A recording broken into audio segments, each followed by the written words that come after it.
माननीय मुख्य अतिथि, प्रधानाचार्य जी, मेरे प्रिय शिक्षकगण और मेरे प्यारे सहपाठियों, आप सभी को मेरा सादर प्रणाम। जैसा कि आप सभी जानते ही हैं कि आज भारत अपना 71वां गणतंत्र दिवस मना रहा है।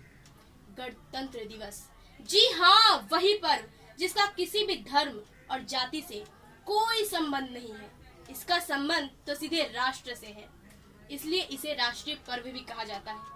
यह पर्व हमें उन शहीदों और देशभक्तों का स्मरण कराता है जिन्होंने अपने राष्ट्र की स्वतंत्रता, गौरव और प्रतिष्ठा को बनाए रखने के लिए अपने प्राणों की आहुति भी दे दी।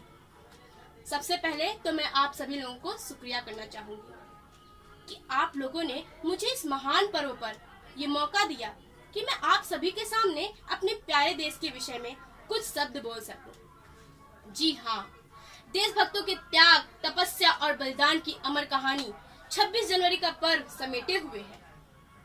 उत्सर्ग और शौर्य का इतिहास भारत की भूमि पर पग पग पर अंकित है। किसी ने सत्य ही कहा है, कण कण में सोया शहीद, पत्थर पत्थर इतिहास है। 26 जनवरी का दिन हमारे लिए बहुत ही खास दिन है, और हो भी क्यों ना। हमारे भारत देश का संविधान 26 जनवरी 1950 को ही लागू हुआ था। 26 जनवरी 1950 को ही हमारा भारत देश एक गणतंत्र देश बन गया था। गणतंत्र का अर्थ होता है जनता के द्वारा जनता के लिए शासन। भारत के महान स्वतंत्रता सेनानियों ने कड़ी तपस्या और संघर्ष करके भारत को पूर्ण स्वराज्य दिलाया।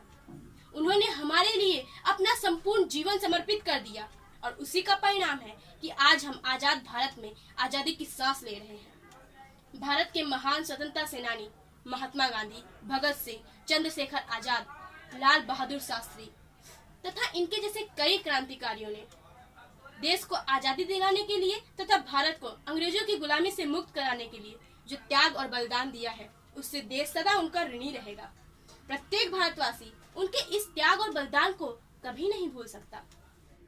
परंतु यह बहुत ही शर्म की बात है कि आजादी के इतने वर्षों के बाद भी आज हम अपराध, भ्रष्टाचार और हिंसा जैसी समस्याओं से लड़ रहे हैं। आखिर हम इनसे आज तक क्यों आजाद नहीं हुए? अब समय आ गया है कि हमें दोबारा एक साथ प्रयत्न करना है और इन सभी समस्याओं को अपने भारत देश से निकाल फेंकना है। जिस प्रकार भारत के स्वतंत्रता सेनानियों ने अंग्रेजों को हमारे देश से खदेड़ दिया था, उसी प्रकार हमें भी इन सभी समस्याओं को निकालना ही होगा। हमें अपने भारत देश की गरीबी, बेरोजगारी, ग्लोबल वार्मिंग, अशिक्षा और असमानता आदि जैसी समस्याओं को अच्छी तरह समझकर उनका हल निकालना होगा, और इन सभी समस्याओं को जड़ से खत्म करना ही होगा। आज जहां पूरा विश्व कोरोना महामारी से ग्रस्त है, हम भी इससे अछूते नहीं हैं। हम भी इस महामारी का सामना कर रहे हैं और इसे जड़ से खत्म करने के हमारे प्रयास सफल भी हो रहे हैं। अन्य देशों के भांति हमने भी इसे जड़ से खत्म करने हेतु कोरोना वैक्सीन तैयार कर ली है। अब वह दिन दूर नहीं जब गाड़ी फिर से पटरी पर आ जाएगी और हम इस संकट से उबर पाएंगे। आप सभी से मेरी यह विनती है कि आओ करें प्रतिज्ञा हम इस पावन गणतंत्र दिवस पर। आओ करें प्रतिज्ञा हम इस पावन गणतंत्र दिवस पर। हम सभी बापू के आदर्शों को अपनाएंगे। भारत माँ के वीर सपूतों के बलिदान को हम व्यर्थ न जाने देंगे। जाति और धर्म के भेदभाव से ऊपर उठकर एक नया समाज बनाएंगे। जय हिंद, जय भारत।